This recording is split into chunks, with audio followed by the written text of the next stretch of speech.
Oi, pessoal, tudo bem com vocês? Boa tarde para todo mundo. Então, vamos começar a aula de hoje sobre visão. A gente vai ver, a gente estudou, né, sobre o sistema nervoso para poder entender como é que funciona, como é que os impulsos chegam até o nosso corpo, justamente para chegar nessa parte de estudar esses impulsos, esses sentidos, que vai ser a visão, a audição, tato, né, de sentir com o corpo, olfato, cheiro e o paladar, que são os sabores, tá? A gente vai passar por todos esses sentidos e ver como é que esses impulsos, esses sentidos, são percebidos pelo corpo e chegam essa informação até o cérebro, tá bom? Então, o importante aqui, eu vou passando de slide com vocês e aí vocês vão acompanhando a explicação. Peguem um caderno para fazer anotações, porque eu vou dar o visto nessa aula, tá? E as partes vermelhas que eu vou passar no slide, tudo que tiver escrito em vermelho vai ser para vocês a parte que eu quero que vocês copiem, tá bom? Então vai ser a parte, vocês podem copiar tudo se quiserem, mas a parte obrigatória que eu acho importante, que eu quero que vocês copiem para eu dar o visto no caderno na aula presencial, vai estar grifado na cor vermelha, ok? Então vamos começar aqui. Visão. A visão é um dos sentidos que permite seres vivos a perceber, né, a reconhecer o mundo ao seu redor, suas formas, suas cores, a luz, etc, tá? Então, como é que funciona aqui o olho humano, a sua estrutura? Eu vou tentar fazer um vídeo curto, rápido, porque eu sei, né, que a aula online dá sono, né? Então, o olho humano, ele é um órgão sensorial, né? É um dos órgãos dos sentidos, sensorial, e responsável pela detecção da luz, das cores, das imagens. Então, como é que funciona? A luz, a função do olho é captar a luz, tá? Vai captar essa luz e essa luz vai chegar ao cérebro, né, através dos impulsos elétricos e vai ser interpretada por ele, tá bom? Então, sua principal função é captar a luz e transformá-la em impulsos nervosos para o cérebro interpretar a informação. Então, essa parte aqui que está em vermelho é o que eu quero que vocês copiem, tá bom? Bom, vamos ver então, primeiro, a parte de fora do olho, a parte externa da nossa visão, tá? Duas estruturas que eu quero aqui que são importantes, que é a pálpebra, que é essa aqui, ó, que funciona até para a gente fechar e abrir o nosso olho, e os cílios. A pálpebra ajuda não só o movimento de fechar e abrir o olho, né, como ajuda também na proteção do nosso olho, né? Ela é a parte externa, tem ali a pele, que ajuda a proteger o nosso olho. E os cílios, né, que ficam aqui na pálpebra também, na pontinha da pálpebra, ele ajuda, funciona como se fosse uma vassoura, sabe? Ele ajuda a filtrar as impurezas, poeiras, pequenos micro-organismos, tudo que é de impurezas, né, que tem no ar, é os cílios que ajuda a filtrar para não entrar nos nossos olhos. Às vezes entra, né? Acontece, mas os cílios, ele tem essa função, né, de barrar as impurezas, ok? Também tem aqui glândulas lacrimais que são pontinhos que tem dentro aqui da nossa pálpebra, tá? Que ajuda a criar a lágrima, para lubrificar os nossos olhos, tá bom? Para não deixar o nosso olho seco, tudo mais. Também funciona como uma proteção. Até para ajudar também a limpar os nossos olhos de impurezas, de poeira e tudo mais, tá? Que eu já passei. Ok. Então, vamos para a estrutura agora mais interna do nosso olho. Tem a parte branca do nosso olho, que é chamada de esclera. Toda essa bolota branca aqui é chamada de esclera, tá? Esse é o nome científico dessa parte do nosso olho. A função dele é basicamente, ele tem músculos, né, que se liga à pálpebra para poder ajudar a fechar e a abrir os nossos olhos. E ele também tem a função de manter o formato do olho, tá? Além de proteger o nosso olho, toda essa parte branca que tem o nosso olho, que é a esclera, ajuda a manter o formato globular, o formato redondo dos nossos olhos, tá bom? Essa é basicamente a função da esclera.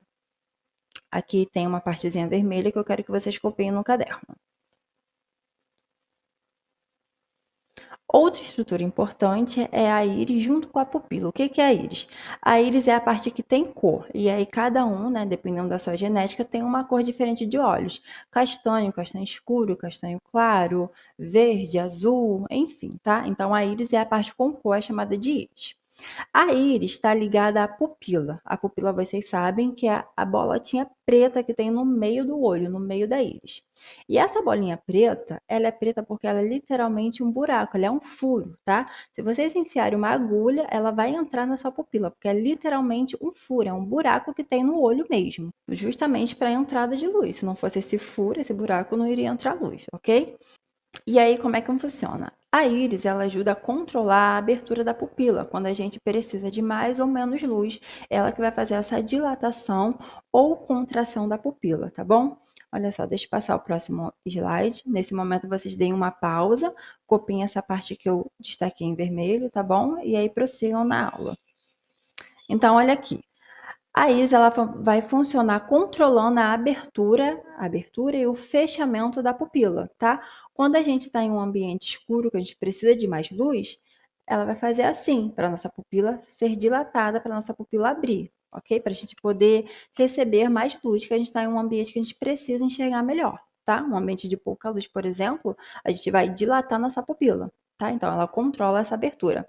Quando a gente está em um ambiente com muita luz, por exemplo, vem muita luz nos nossos olhos, a íris ela pega e controla para a pupila se fechar, para entrar pouca luz nos nossos olhos, tá bom? Quando a gente fica assim, por exemplo, no sol, sabe? Aí a nossa pupila tá ali, ó, se contraindo, se fechando, para não entrar tanta luz e não irritar, né, os nossos olhos, digamos assim.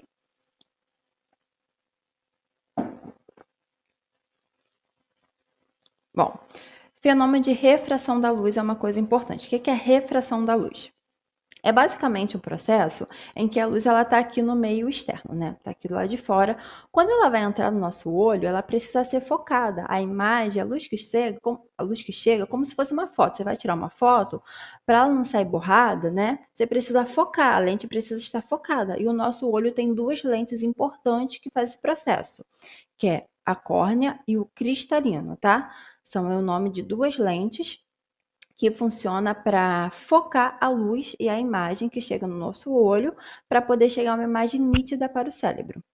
Tá bom, gente? Vocês entenderam isso, né? Então, refração é esse processo de quando a luz ela chega no nosso olho e ela é focada, né, para ficar mais nítido a imagem, pelas duas lentes que tem nos nossos olhos, a córnea e o cristalino. E aí, pessoas que usam óculos, né, precisam disso o quê? É uma lente, né, para corrigir a nossa própria lente. Nós temos essas duas lentes para ajudar a focar, mas quem tem miopia ou astigmatismo tem algum problema nessas duas lentes. Então, o olho não consegue focar, ou de perto ou de longe a gente enxerga mal, né? Quem tem esses problemas, aí depende do grau da pessoa e tudo mais. Então, a gente usa literalmente uma lente por cima dos nossos olhos para poder corrigir esse problema. Então, a nossa lente do nosso óculos faz exatamente o que um olho saudável, que é a córnea cristalino, faz nos nossos olhos, tá? Que é corrigir a imagem para ela chegar focada. Beleza? Bom, e aí quem é que transforma a luz chega? Então, quem é que transforma, né, o impulso que chegou, a informação que chegou e leva até o cérebro? Tem duas células em uma estrutura dentro do nosso olho, lá no fundo do nosso olho, chamada de retina. Então, retina é uma parte do nosso olho que tem duas células nela, que são os cones e os bastonetes, tá? Essas células são chamadas de fotorreceptoras. Por quê? Foto vem de luz, tá? Foto significa luz, receptores de receber. Então, são as células que vão receber a luz e vão converter essa luz em impulsos para o cérebro, ok? Por que cones e bastonete? Porque uma tem formatozinho de cone e a outra tem formato de bastão, aí deram esse nome para elas, tá bom? Então, as duas têm funções diferentes. Uma consegue perceber melhor em ambientes mais claros e consegue perceber cores, consegue perceber diferentes cores, ela vai perceber. E a outra tem a função de perceber em pouca iluminação. Quando a gente está em um ambiente mais escuro, essas células são os bastonetes que vão funcionar. Elas não percebem cores, tá bom? Elas percebem a luz em ambientes mais escuros, com pouca iluminação. Elas são especialistas nisso. E os cones são especialistas em perceber cores ou uma iluminação em um ambiente mais claro, mais vivo, tá bom? Essas duas células ficam na retina e por isso que a gente fala que a retina é a estrutura responsável por converter a informação, né, e levar até o cérebro, converter a luz que chega, a imagem que chega e transformar, né, fazer a transformação de impulsos nervosos para levar até o cérebro, tá ok? Bom, último slide aqui. E aí, quem faz o papel de levar a informação, a luz chegou na retina, foi convertida em sinais elétricos pelos fotorreceptores, perfeito? E aí, quem faz o papel de levar a informação até o cérebro é um órgão, né, um nervo, né, chamado de nervo óptico. O nervo responsável por levar a informação que chega para o cérebro, ele poder interpretar. Então, é um nervo que se liga à retina e ao cérebro, tá? Ontem eu dei essa aula ao vivo e me fizeram uma pergunta: e a pessoa que é cega, não consegue enxergar? Geralmente é um problema nesse nervo, geralmente, tá? Ou nos fotorreceptores, são essas células que ficam danificadas e não conseguem perceber a luz, não conseguem receber a luz e interpretar, né, os sinais. Ou problema nesse nervo, que aí se você recebe luz, mas o nervo ele não leva para o cérebro, não adianta de nada. É como se você não estivesse enxergando, porque o que faz toda a diferença é a informação que chega ao nosso cérebro para a gente conseguir interpretar. Espero que vocês tenham entendido da aula, que tenham gostado e daqui a pouco vai ter quiz, tá bom? Beijo!